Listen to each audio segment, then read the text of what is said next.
नमस्कार मित्रों एमएलसी के चुनाव हुए हैं और इसके परिणाम भी आपके सामने आ गए। तो परिणामों का बहुत कुछ लेखा जोखा तो नहीं है, लेकिन कुछ बातें हर चुनाव से निकल के आती है जो पार्टी के अंदर और पार्टी के बाहर की स्थिति को बयान करती है। तो उन्हीं सब चीज़ों को संदर्भ को लेकर के मैं ये वीडियो आपके सामने आया हूँ। अगर आप इस चुनाव के पहले के चुनाव 2021 में जो पंचायत के चुनाव हुए थे, जिसमें कि ग्राम प्रधान, क्षेत्र पंचायत और जिला पंचायत की जो चुनाव हुए थे, उस समय समाजवादी पार्टी की स्थिति भारतीय जनता पार्टी की स्थिति से बेहतर थी। बेहतर का मतलब कुछ सीटें इससे अधिक हो पाई थी। तो आखिर में वो क्या हुआ है कि वो नतीजे उनके पक्ष में थे और इस बार के नतीजे जो उनके ठीक विपरीत हुए। इस कहानी को अगर देखा जाए तो आप सिलसिलेवार देखिए कि जब भी, चाहे वो मायावती की सरकार रही हो, समाजवादी पार्टी की रही हो, या प्रदेश में इसमें भारतीय जनता पार्टी की जिसकी भी सरकार होती है, ये इन्हीं के पक्ष के वोट लोग एमएलसी में चुनाव में जीतते हैं। इससे साफ जाहिर होता है कि धर्मबल का प्रशासन के सहयोग से बाहुबलियों को मिलाकर के ये चुनाव की पूरी रणनीति बनती है। तो इसमें कोई बहुत आश्चर्य मुझे नहीं हुआ कि भारतीय जनता पार्टी 32-33 सीट जितनी पाई। आश्चर्य ये जरूर हुआ है कि समाजवादी पार्टी एक भी सीट नहीं पाई। कम से कम आजमगढ़, एटा, फर्रुखाबाद और एक सीट कम से कम पश्चिम में जो राष्ट्रीय लोक दल है जयंत का, इन 3 जगहों से कम एक एक सीट निकलनी चाहिए थी। अगर ये नहीं निकली है तो ये वास्तव में ये बता रहा है कि इस चुनाव के बाद, 2022 के चुनाव के बाद, कितना ज़्यादा मनोबल इस पार्टी का टूट चुका है। और इसीलिए जो इसके सपोर्टर, जो समर्थक हैं, वो भी अब उतने जो उमंग उत्साह जो चुनाव में था विधानसभा वाले, वो अब नहीं रह गया। ये धीरे धीरे ये और भी आगे चल के समाजवादी पार्टी को कमज़ोर करेगी। मैं यहाँ 2-3 चीज़ें आपके सामने रख रहा हूँ। पहला ये कि 36 सीटों पर चुनाव हुआ। 9 प्रत्याशी तो पहले नहीं विरोध हो गए थे, 27 में हुआ। और इस 27 में जो है जो चुनाव हुआ, सारे परिणामों को देखते हुए 33 पे भारतीय जनता पार्टी को विजय हासिल हुई है और 3 सीटों पे जो है 2 निर्दल, आजमगढ़ से एक और एक बनारस से सीट से और एक राजा भैया प्रतापगढ़ से। ये तीन और 33 कुल मिला के 36 जो है। कहने के लिए 3 है, लेकिन ये लोग भी देखा जाए तो आंतरिक रूप से ये भारतीय जनता पार्टी के ही सपोर्टर है। तो आप कह सकते हैं कि 36 की 36 सीटें भी भारतीय जनता पार्टी को। लेकिन यहाँ स्थिति थोड़ी सी आपको हम ये बताने जा रहा हूँ कि इस चुनाव के संदेश क्या है। देखिए, आजमगढ़ के चुनाव हुए। आजमगढ़ के चुनाव में टिकट यशवंत जी के बेटे को भारतीय जनता पार्टी नहीं दी। नतीजा ये हुआ कि उन्होंने बगावत करके चुनाव लड़े और भारतीय जनता पार्टी ने उनको पार्टी से बाहर कर दिया। ये भारतीय जनता पार्टी का ये निर्णय कितना उचित है या अनुचित है, ये अब चर्चा का विषय बन गया है, क्योंकि इस तरह के व्यवहार और लोग भी किए, उनके साथ ये ऐसा व्यवहार नहीं किया गया। तो बहुत लोग ये भी कह रहे हैं कि पार्टी में जो है अंदरूनी कला है जो है, और किसी को नीचा ऊंचा दिखाने के लिए ये सब प्रयास किए जा रहे हैं। संगठन में ऐसा होता है। तो रमाकांत यादव के जो बेटे हैं वो चुनाव लड़े थे भारतीय जनता पार्टी से। अगर हम धर्मबल, बाहुबल की बात करें तो मुझे नहीं लगता है कि उनके पास धर्मबल और बाहुबल की कमी थी, लेकिन फिर भी वो चुनाव हार गए। इसका सीधा अर्थ है कि समाजवादी पार्टी के समर्थक अब अपना जो ये अंदर से ये मान के चल रहे हैं कि प्रदेश में भारतीय जनता पार्टी के आगे हम अब नतमस्तक हो रहे हैं। और इसीलिए उनके जो वोटर भी हैं वो डर के मारे भी, प्रशासन से भी लोग अब एक तरह से डर रहे हैं लोग, और सामने जो है उनके खिलाफ वोट देने नहीं आ रहे हैं। दूसरा जो इसका विषय है कि वो सुहेल देव पार्टी के साथ भारतीय जनता पार्टी का क्या रिश्ता है।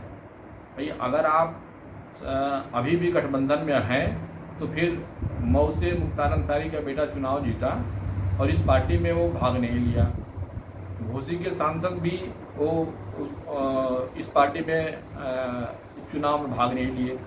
ये संदेश जा रहा है कि मुख्तार अंसारी के लोग भी भारतीय जनता पार्टी से, अब या जोगी जी से कह लीजिए कि आमने सामने की लड़ाई में अपने को पीछे कर ले रहे हैं। वो लोग साथ हो सके कुछ राहत मिले। और एक दूसरा इसका अर्थ ये भी आप निकाल सकते हैं कि सुहेल देव पार्टी ओम प्रकाश राजभर जी का झुकाव हो न हो भाजपा की तरफ जो है जाने का एक तरह से ये संदेश हो सकता है।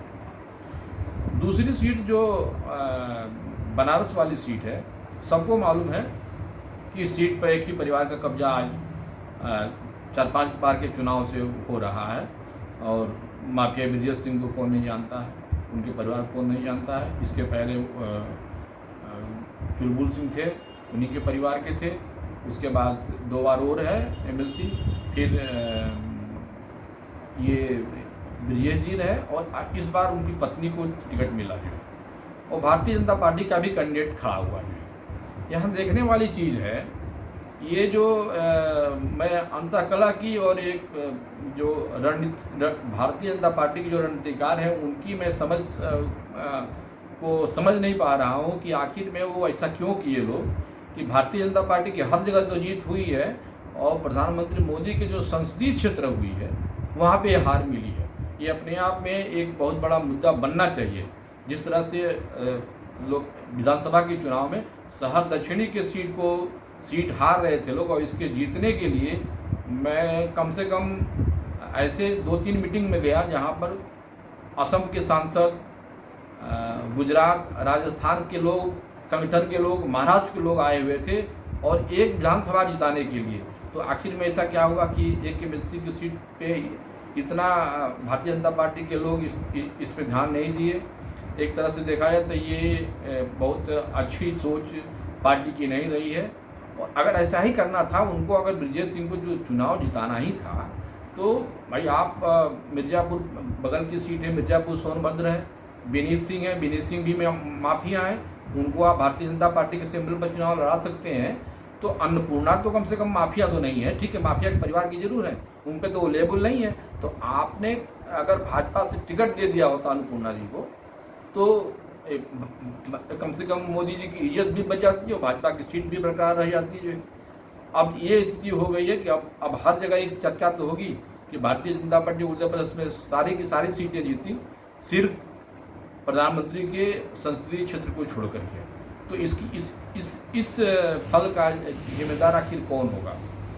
निश्चित रूप से संगठन में अंतःकलह है, चाहे वो जिस स्तर पर हमें लगता है कि आजमगढ़ की सीट में जसवंत सिंह को बाहर करना और यहाँ पे भाजपा को जीत न दिलाना, ये दो फेल्योर हैं भारतीय जनता पार्टी के। और इस संगठन के लोगों के बहुत ये चिंता का विषय है, इस पर सोचना चाहिए।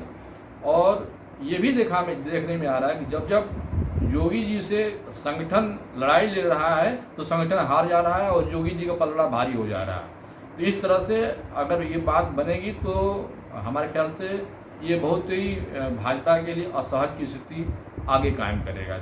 मिलजुल करके कम से कम संगठन के लोगों को और मुख्यमंत्री के दोनों के आपसी सहयोग से अगर ये सब निर्णय हो तो ज़्यादा बढ़िया होगा। और अब ये देखना है कि भाजपा का अंतःकलह आगे बढ़ेगा या नहीं बढ़ेगा। ये इसको मैं स्पष्ट कर दूं कि बहुत जल्दी ही कोई न कोई आपको ऐसे समाचार मिलेंगे जो अचरज करेंगे। और राजनीति में कुछ भी अचरज करने वाली चीज़ नहीं होती है। तो 2 संदेश इस चुनाव के बाद से हो गए हैं कि सुहेल देव पार्टी समाजवादी पार्टी से एक अलग होने का निर्णय अब लेने जा रही है। और दूसरा निर्णय ये हो रहा है कि मुख्यमंत्री योगी की बात अगर नहीं आप भारतीय जनता पार्टी मानेगी तो उसको हमेशा नुकसान उठाना पड़ेगा। ये संदेश इस चुनाव का है।